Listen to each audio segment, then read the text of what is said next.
오늘은 추수감사 주일입니다. 성경에도 추수를 하고 나면 지켰던 절기가 있는데요.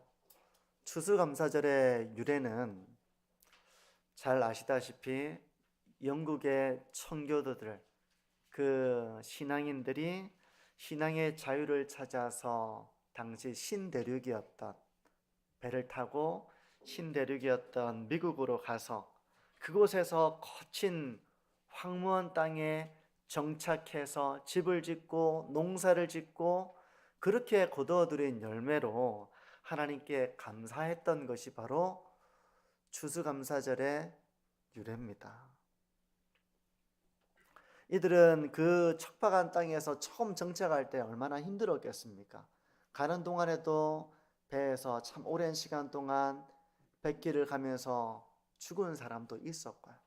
가서는 먹을 것이 제대로 없는 가운데서 정착하기까지 참 어려운 시간들을 보냈는데 이제 추수를 하고 그 하나님께서 지금까지 인도하시고 베풀어 주신 은혜, 그걸 생각하면서 이들이 지켰던 절기가 추수감사절입니다.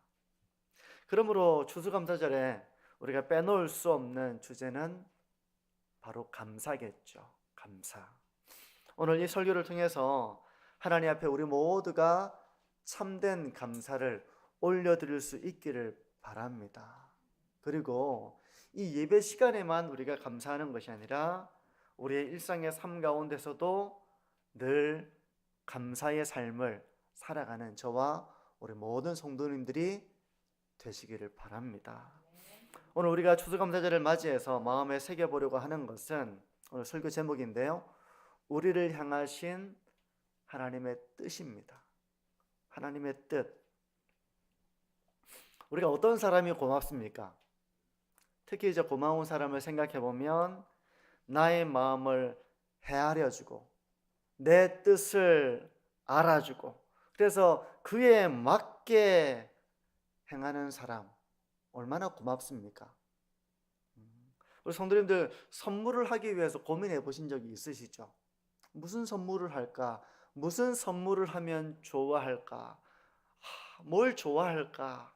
이런 걸 생각하면서 상대방의 마음을 헤아리고 상대방이 무엇이 필요할지를 생각하고 고민해서 그 선물을 준비하는 사람의 그 마음은 얼마나 사려 깊습니까? 사려 깊잖아요. 헤아리고 그래서 진정 필요한 것들을 딱 선물했을 때 마음이 어떻습니까? 오, 이런 것을 준비해서 나에게 선물을 주다니 하면서 참 그 마음이 너무 고맙잖아요. 선물도 고맙지만 헤아려 준 그 마음, 나의 필요가 뭔지, 내가 지금 무엇이 필요할지 이런 나의 마음을 헤아려서 참 그 필요한 것들을 준비하는 그 마음이 참 귀한 거잖아요. 우리가 정말 하나님을 섬기고 하나님이 기뻐하시는 삶을 살고자 한다면 당연히 우리는 하나님의 뜻을 분별해야 됩니다. 하나님은 과연 우리가 어떤 삶을 살기를 원하실까? 어떤 삶이 하나님이 기뻐하시는 삶일까? 우리가 이걸 잘 분별해야 한다는 것이죠. 그래서 우리가 오늘 읽은 본문은요, 하나님의 뜻이 무엇인지를 이렇게 말씀하고 있습니다. 범사에 감사하라. 이것이 그리스도 예수 안에서 너희를 향하신 하나님의 뜻이니라. 하나님의 뜻은, 우리를 향하신 하나님의 뜻은 우리가 감사하며 사는 것입니다. 감사하라 라고 하나님은 명령하고 있습니다. 네가 가능하면 감사해라, 이런 것이 아니라 감사하라는 명령이에요. 감사해도 되고 안 해도 되는 우리의 선택의 문제가 아니라 감사하라는 하나님 아버지의 명령입니다. 마치 이제 전쟁에서 지휘관이 전진 앞으로 이렇게 하면 그거는 선택해라, 도망가든지 앞으로 가든지 옆으로 가든지 네 알아서 해라 라는 선택의 문제가 아니라 그건 무조건 명령에 복종해야 되는 명령이에요.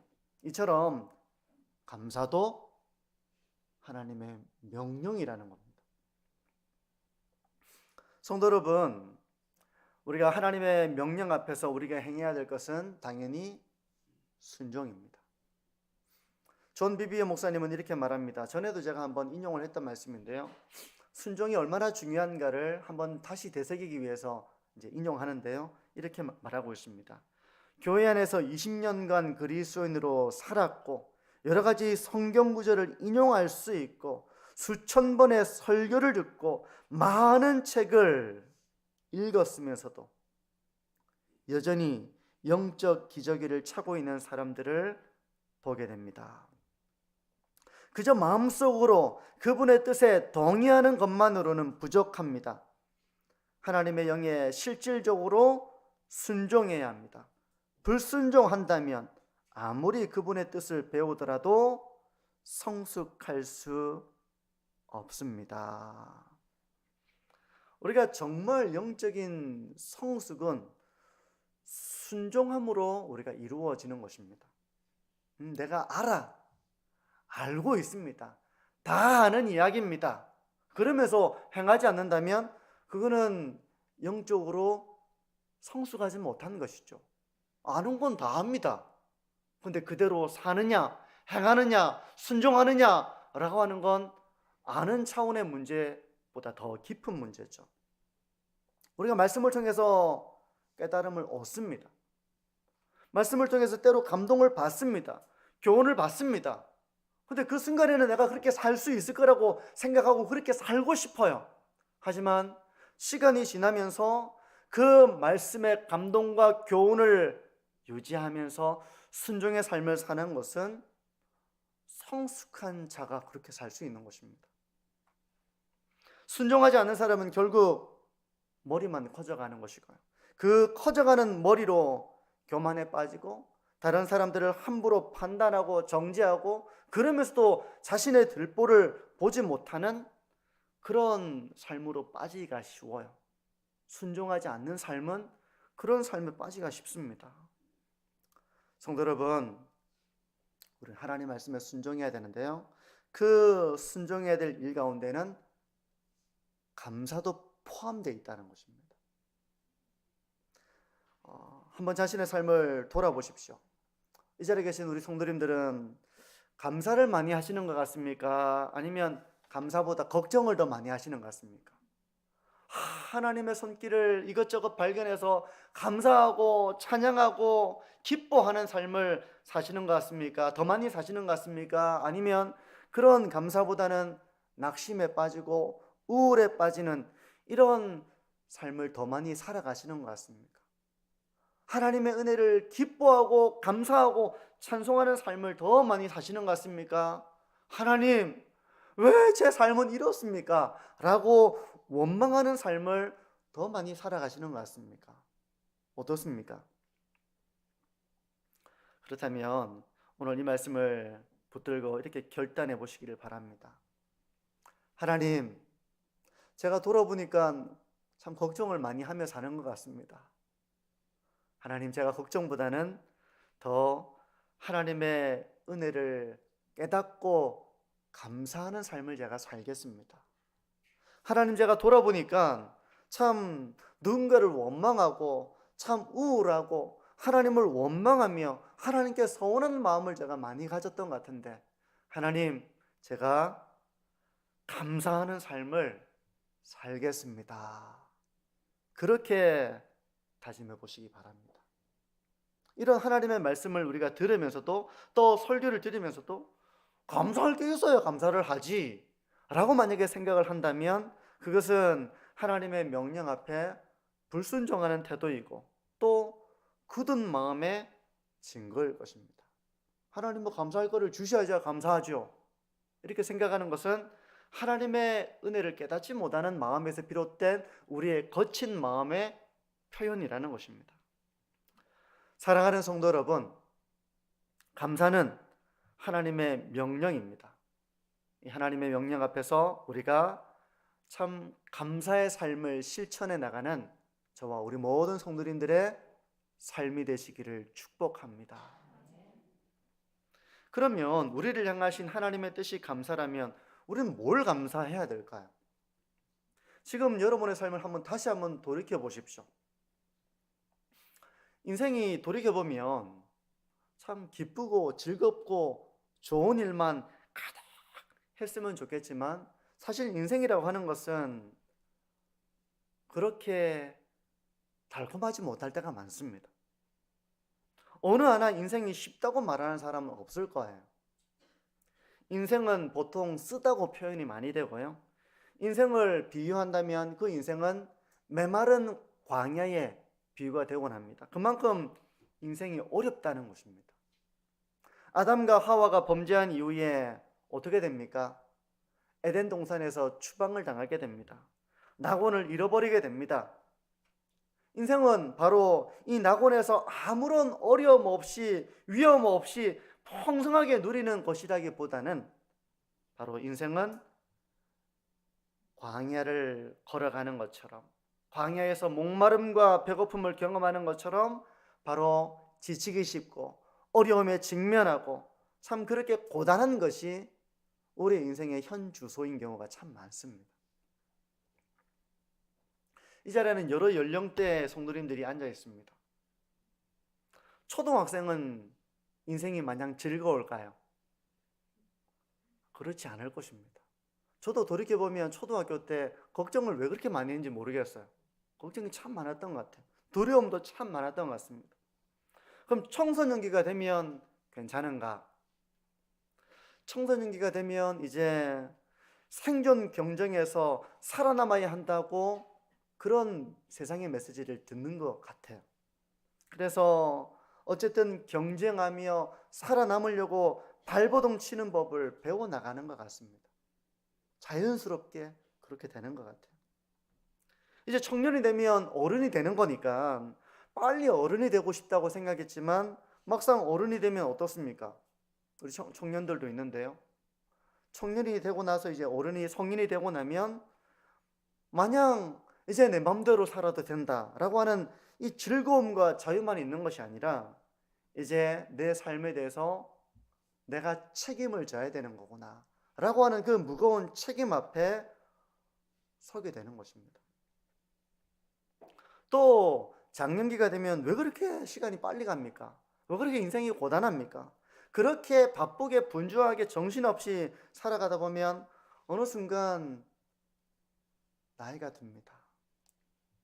그러면 늙죠. 몸도 이것저것 안 아픈 것이 없습니다.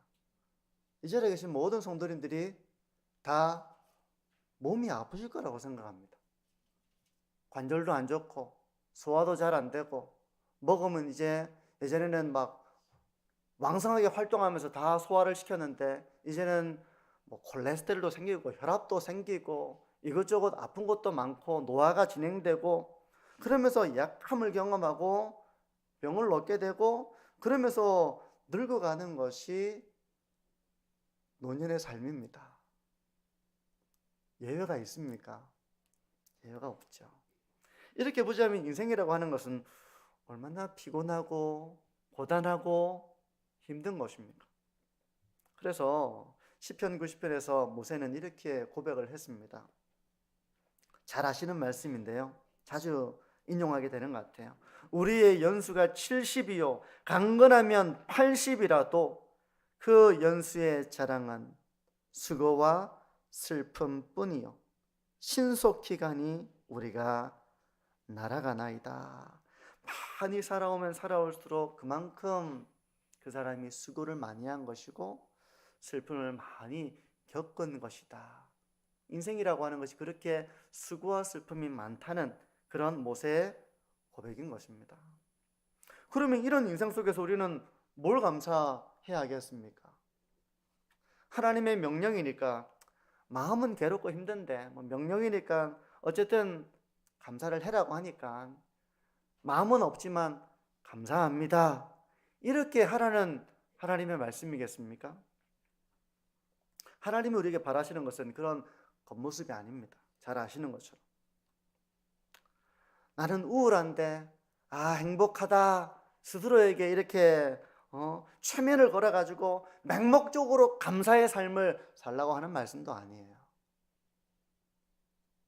하나님이 우리에게 원하시는 것은 바로 진정한 감사입니다. 우리가 감사를 누리며 살기를 원하시는 것입니다. 마음의 깊은 곳에서 우러나오는 감사의 삶을 사는 것입니다. 그런데 이렇게 수고와 슬픔으로 가득 찬 인생에서 어떻게 감사할 수 있다는 것입니까?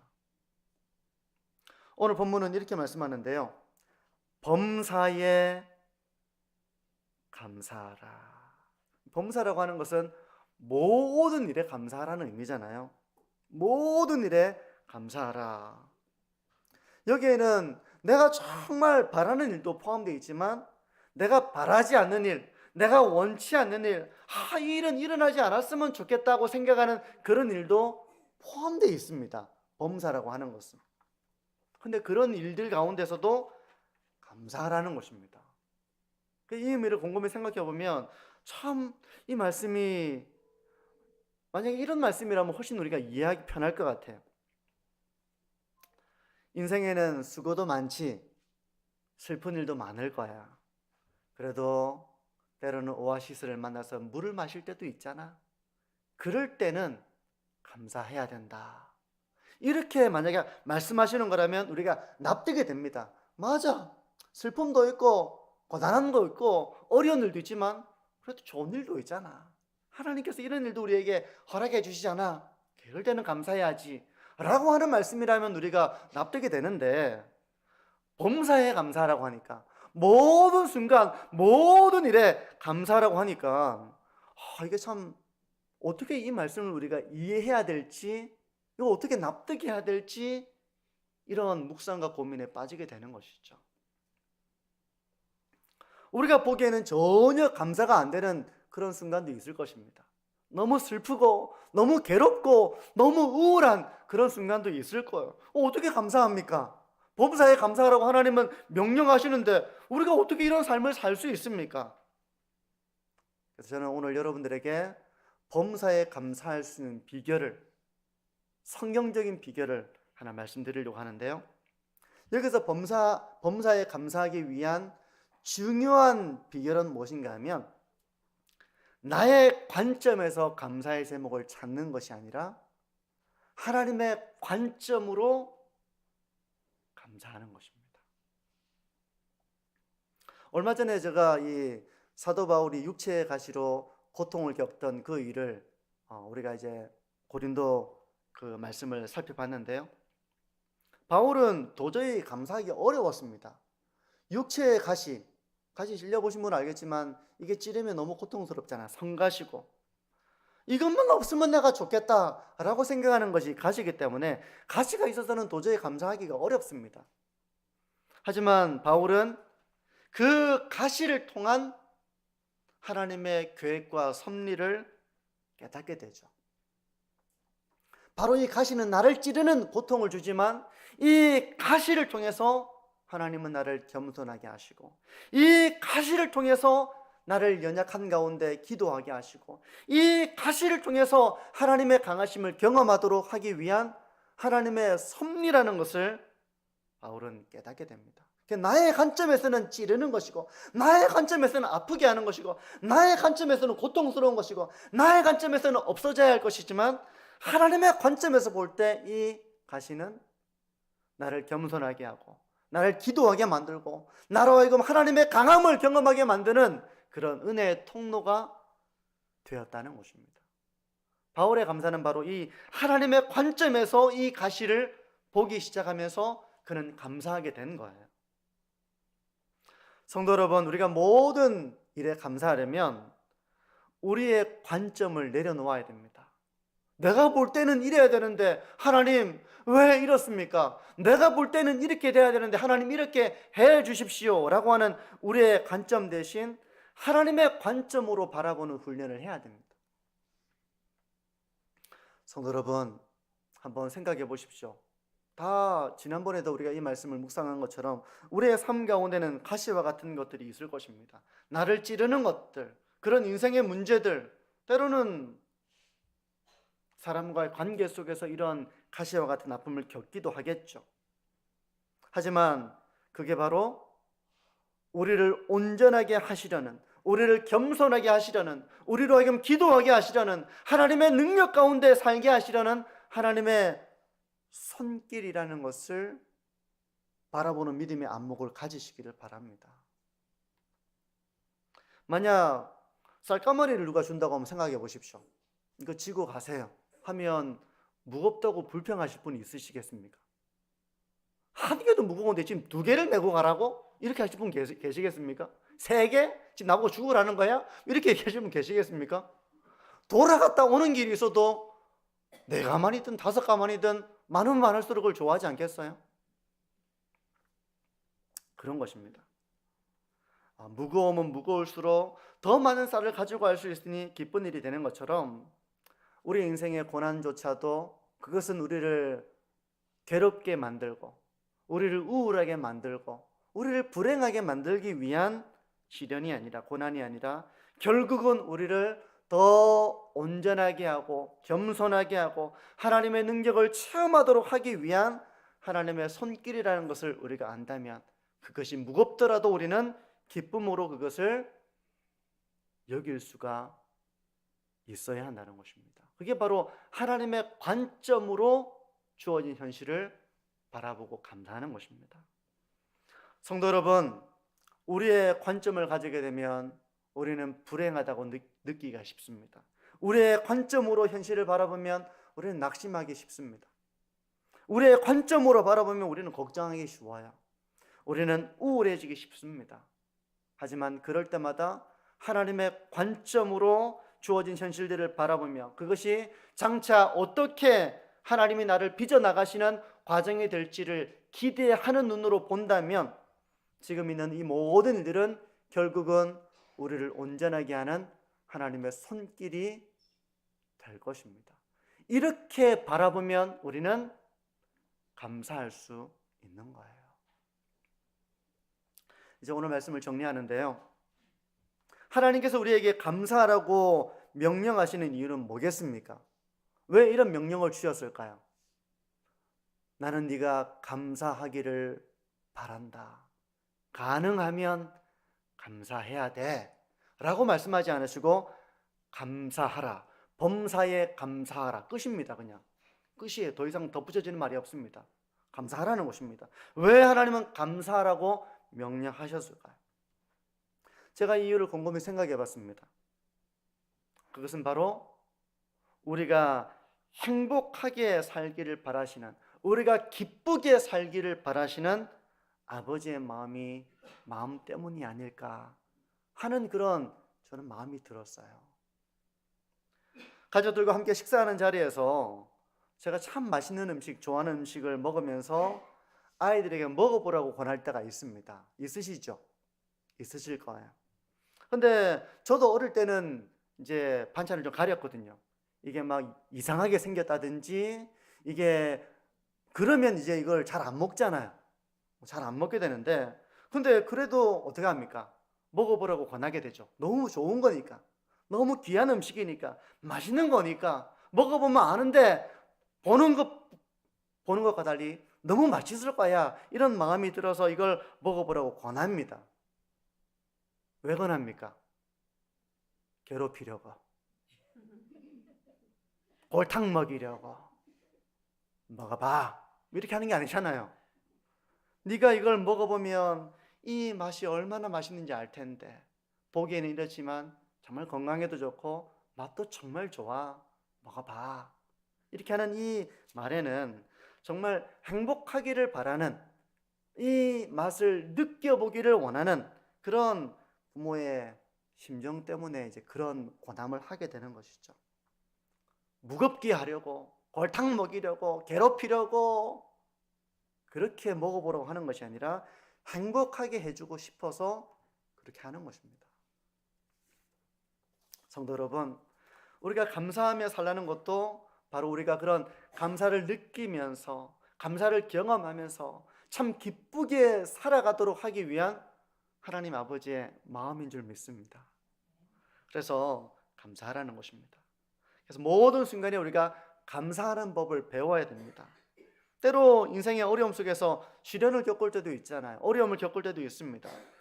그럴 때 그것이 우리의 관점에서는 써요.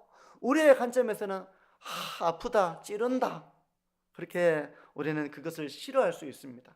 그러니까 감사가 안 나오죠. 하지만 기억하십시오.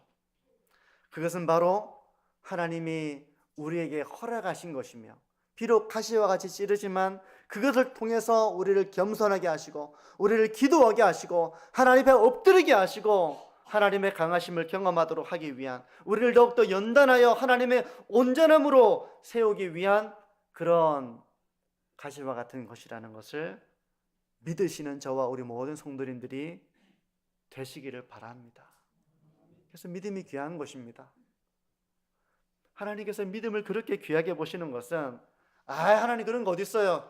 저는 그렇게 생각 안 해요. 저는 그렇게 안 믿어요. 제가 생각할 때는 그런 게 아니에요 라고 말하지 않고, 하나님 그런 것입니까? 그러면 감사합니다. 그러면 저는 그렇게 믿습니다. 그러면 이게 정말 저를 온전하게 하는 것이 되겠네요. 감사합니다. 믿음에서 비롯된 이 감사, 하나님이 그 믿음을 귀하게 보시는 것입니다. 성도 여러분, 만약에 범사에 감사라는 하나님의 명령대로 안 살면 어떻게 됩니까? 불순종하는 것이죠. 불순종하는 것입니다. 불순종하는 것이고요, 믿음 없이 사는 것입니다. 모든 일들이 하나님의 섭리 가운데 있음을 안 믿는 거예요. 안 믿기 때문에 걱정하는 것입니다. 안 믿기 때문에 우울한 것입니다. 안 믿기 때문에 두려워하는 것입니다. 안 믿기 때문에 좌절하는 거예요. 이미 그것은 믿음의 궤도를 이탈하는 것이고, 하나님을 신뢰하지 못하는 삶이고, 그렇기 때문에 스스로를 불행과 걱정과 두려움과 낙심과 우울로 밀어넣고 있는 것입니다. 하나님은 원하지 않으시지만 자기가 믿음이 없기 때문에 스스로 우울에 빠지고, 스스로 걱정하고, 스스로 두려움에 빠지고 하는 것입니다. 하나님은 우리가 믿음이 없어서 그런 두려움과 염려와 낙심과 좌절에 빠지지 않으시기를 원하시기 때문에 감사하라고 명하시는 줄 믿습니다. 성도 여러분, 일단 감사가 하나님의 명령이라는 사실을 기억하십시오. 나의 관점에서 상황을 바라보며 이렇게 돼야 되는데 라고 판단하기보다는 하나님의 관점에서 현재의 상황을 분별하십시오. 그러면 가시와 같은 고통과 어려움도, 이것은 하나님이 나를 온전케 하고 겸손하게 하고 나를 더 아름답게 빚어나가기 위한 그런 주님의 섭리 가운데 주어진 일이니, 하나님 이 가시도 저는 감사합니다 라고 우리가 믿을 때 우리는 범사에 감사할 수 있는 삶을 살아가게 되는 것입니다. 사랑하는 성도 여러분, 하나님의 섭리를 믿으시고 하나님의 손길과 인도하심을 바라보시고 범사에 하나님의 은혜와 손길을 우리가 깨달으면서 감사의 삶을 살아가시는 우리 모든 성도님들이 되시기를 바라고요. 올 한 해를 다시 뒤돌아보면서 우리가 감사했던 순간들을 다시 떠올려 보십시오. 지나간 건 기억하지 않고 계속 앞으로 이루어질 일에 대해서만 감사하는 것이 아니라, 어떤 사람이 고맙습니까? 날 끝없이 이야기하면서 고마웠어, 참 그때 너무 좋았어, 이렇게 하는 사람 고맙지 않으세요? 지나간 삶들을 뒤돌아보면서 하나님 참 그때 너무 감사합니다, 그것이 하나님의 은혜였습니다 라고 고백하면서 범사에 감사의 삶을 살아가시는 우리 모든 성도님들이 되시기를